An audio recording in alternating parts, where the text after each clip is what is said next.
भैया कहाँ बात है बताना।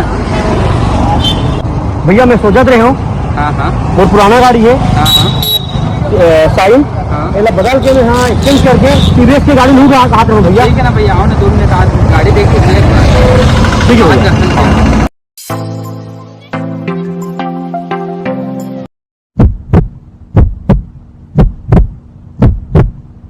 तो फिर कौन सा गाड़ी दिखाना है भैया आपका? भैया आप बोला ना ये गाड़ी पसंद है। ठीक ना भैया, हो जाएगा। मोला ये गाड़ी के बारे में बता दिया कुछ। ये गाड़ी स्पोर्ट गाड़ी है भैया। अच्छा। कंपनी 95 के बोलते और 1 लीटर में 95 किलोमीटर दी भैया। सही है। हाँ सही में।